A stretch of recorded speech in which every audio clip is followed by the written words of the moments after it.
Hello, everybody. Welcome to Trading the Close. My name is Drew Dosick. And guys, what a big day we had today. We were rolling off of earnings yesterday from STX, pushing the memory stocks up. And then we paused intraday because the FOMC had their meeting released today and their statement as well as their conference. No rate cuts as of right now. We're going to sit back and wait, is what Jerome Powell says, gathering data, but they still have an inflation target at 2%. And they're a little bit concerned because inflation is staying elevated. All right. So they're kicking the can down the road. Right now, probabilities show 2 cuts for the year. Friday, we got PPI data being released month over month, and that will be released at 8:30 in the morning on Friday. So that's something to pay attention to if you see some market volatility Friday morning. But guys, this is earnings season. We got tons of earnings going on after the bell today. Microsoft, Meta, Tesla, IBM, ServiceNow, Lam Research tomorrow morning. MasterCard and Caterpillar. Then tomorrow after the bell, Apple, SanDisk, Visa, Western Digital, as well as Decker Outdoors. All right, guys, let's get into the market summary board and see where everything finished the day today. These numbers do include post-market, and we are elevating up in the tech sector. Dow Jones up 0.15%. NASDAQ up 0.29%. S&P was basically flat on the day. U.S. oil had a nice pop, 1.55% gained. Gold is up 4%, rocketing up on the charts again, pushing up over that daily topping tail. Bitcoin basically flat on the day as that's struggling. Guys, I have a major update to go over with Bitcoin with you guys. Please tune in tomorrow. I'm going to have an amazing, insightful portion of the show on Bitcoin alone. But for today, we're looking at some stocks. All right, so the S&P 500 heat map, we have NVIDIA today that finished 1.59% up on the day. Apple down 0.71%. Look over here, Palantir down 5% on the day. Steep fall when everything else was elevated, at least staying flat or elevated on the day. Aside from that, we do have a mixed bag in the S&P, thus a flat day in the S&P, but tech really led the way. Intel up 11%, regaining its trend line. We'll take a look at that chart here in a moment. Western Digital up 10%. Texas Instruments up 9.94%. Micron up 6.1%. Guys, big blast off in the tech sector as well as the AI data center build out elements there. So, all right. So we've got the S&P 500 here on the daily time frame. As I said the other day in the show, I anticipate with the break above and the close above the parallel, we very well just may be tracing this trend line from the broken trend that occurred back from the April lows. And so far, that's looking like that's what's taking place. Moved up nicely today. But guys, there were topping tails today, not on the daily chart, but look at all of these on the 10-minute chart that were implying that, guys, people were going to start taking profits before the FOMC. There's a boatload of earnings too. Might as well. We're up here at all brand new all-time highs in the S&P 500. We didn't close it at new highs, but still we made new highs up here. Investors were just taking profits. First 30 minutes out of the day dictated what the S&P 500 was going to do the rest of the day. And we see this blue line here, post-market hours. The market is continuing to rocket back up. Guys, it's just looking like the longer we hang out here, and we've been doing so since October, we need to just hit the 7,000 point mark on the S&P 500. Once that's done, then we can start looking at what's going to happen, because oftentimes at these huge psychological numbers, you have a lot of investors taking profit beforehand. We may have a surge through it, then a reverse right back down. So we're at an indecision point here in the markets, but all in all, guys, we've been consolidating here literally since October. So I can see this as being a momentum play potentially to wind up and start pushing through 7,000. So we're going to be paying close attention to patterns when and if that does happen in the very near future. All right, guys. So next up, the Qs. The Qs here, as you see, didn't reach brand new all-time highs, but they did accomplish a major feat by securing themselves back inside this inclining parallel channel. Yesterday, we closed inside. Today, we closed above this candle, confirming the break back into this channel. Now, this area of support is not far away. It's going to be at $631.87. That should provide at least intraday support, potential several days of support if price does come back and trail on that bottom end of the parallel. Otherwise, all-time highs not far away, right up here, basically at $637 on the Qs. Only 2 points away right there on that chart. Incredible push and resiliency in the markets. All right, next up, we've got the SMH. Look at the nice rocket ship push up today on SMH. Semiconductors leading the way, folks. Breaking out from this consolidation tells me the next stopping point up here on the chart, right at the top of the parallel at $430.27. Next up, IWM. IWM saw a pretty steep fall. Look how nasty this was compared to the S&P 500 intraday. Now, this is the IWM 10-minute chart. Now, if you recall, on the S&P 500, we had 3 topping tail 10-minute candles to open the day. IWM just said, not so fast. We're slipping down, folks. We're not hanging out up here. Came down, nasty little bearish consolidation on the 10-minute chart, doing so all on top of support here at $262.48. If this continues to trail this support level, we're likely going to break down underneath it, come to the next support at $258.25. Next up, Bitcoin. Bitcoin today, somewhat of a muted day. It attempted to get up higher, retest this inclining trend line, but failed and basically closing right along the lines of where it did close yesterday. So not too much to report there new on Bitcoin today. But guys, I remind you, this is some very important insight that I want to go over with Bitcoin tomorrow. Make sure you tune in when we've got some more time to go over this chart individually. May even take a couple tickers out because it's so important with the info that I want to give you. So make sure you tune in tomorrow. All right, guys. Next up, we've got gold. Look at this. All right. So yesterday we beat out the daily topping tail on gold, as we see here, closing above on top of this parallel channel. Now, today we got extended even further. I did not see this happening. This move was already extended. And plus, we needed to close above this candle today to secure a break above this parallel. And we clearly did that.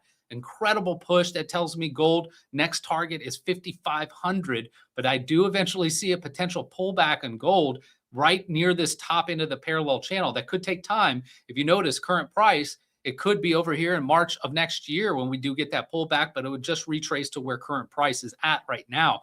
Incredible push on gold. Really, you got to tip your cap to it and just say, man, incredible, incredible enthusiasm there in that metal. Now, silver, slightly different story. We still have the daily topping tail in place from Monday's trading action and have since traded within it the last 2 days. Still to this point, the top end of that topping tail will be resistance and should hold price in check. Gold, it didn't work out so well and continued to move up. If silver follows suit, then we could be breaking up higher with that. But I still anticipate at eventually silver to come down at the bare minimum and retest this $89 level, which was the target for the cup and handle pattern that developed. And you can see it better on the weekly time frame from this pivot high all the way over here to these pivots and consolidation, which generated that measured move target up here to $89.38. Next up, U.S. oil successfully breaking through this long-term declining trend line. Now, I caution every investor, this has happened before. Now, notice we've hit this trend line several times and we busted through it on a couple occasions, and now we're doing it again. So be watching price action over the next couple days. See if we get a confirming move like what happened on the chart of gold. And if so, any pullbacks down to this trend line will be buying opportunities for oil. And the trend line is at $62.47. Next resistance at $64.58. All right, next up, nat gas. Nat gas today, kind of a muted day, chopping sideways. But again, just like the previous 2 days, look at the large wicks developing on the bottom of these daily candles. That's implying there's buyers. Every time price drops down, there's buyers scooping it up, telling me momentum is building for a push up higher. Next resistance, 404. If it breaks that, then we're talking about $4.32. Then this trend line that was already tagged would be the following resistance after those at $4.58. Guys, next up, we've got this chart on Starbucks. And guys, here, let me just delete this real quick to kind of illustrate what's going on this chart. Incredible push up. Now, they did have earnings. They missed on earnings per share, but they beat on revenue by 2.7%. Investors initially gapped the stock up to open above $100 and continued pushing higher. Now, why did price stop right here?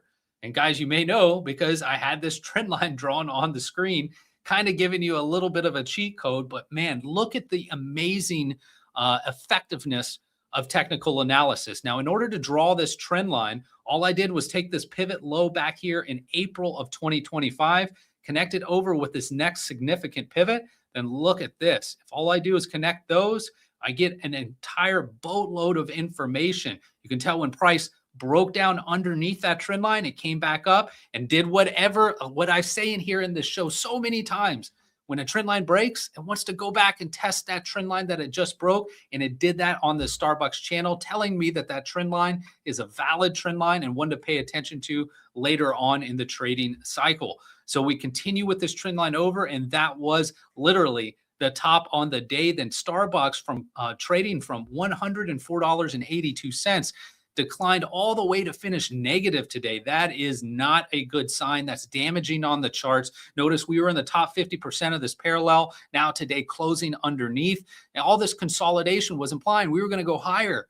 And then we did, but then finished the day negative. That's not very good for Starbucks. It's likely going to have to pull back a little bit more. Major support down here at $90 on Starbucks before it reattempts to break up on this 50% area, the parallel, $96.96.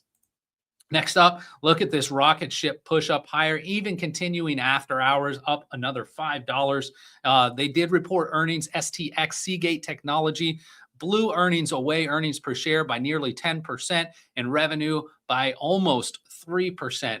Investors rejoiced and pushed it right through the top end of this parallel. I thought this was going to be very difficult for price to beat, but it's much easier if it gaps over. Think of it kind of like it didn't have to go through this level during regular session hours with the high volume and high sellers that would have been there. Instead, it opened up above it and then continued going. This is a gap and go play, and it's clearly displayed with a massive gain of 19.14% on this chart of STX. And quite honestly, folks, there's really no more levels that I can see on this currently that I can give you that it would stop at. So we're potentially going to be going up to the 450 level as the next test. And then we're talking about the major psychological level of $500 for STX. I do believe that once this memory craze stalls out, we're going to be coming right back down to the top end of this parallel channel because, guys, when price breaks trend lines, it likes to come back and test that trend line right at $405.39.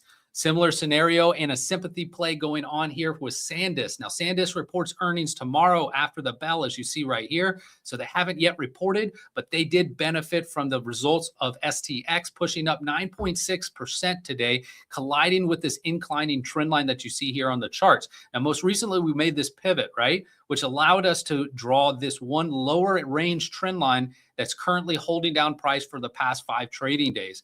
But a longer-term potential target of where we're going next with SanDisk is generated from this longer-term trend line back from October 3rd, drawn through these pivots here in November of 2025. And you can see here tomorrow, I almost anticipate price getting up into this $555 range as the next level of resistance. Now, will we have a gap and go like STX did after hours for Thursday's earnings on SanDisk?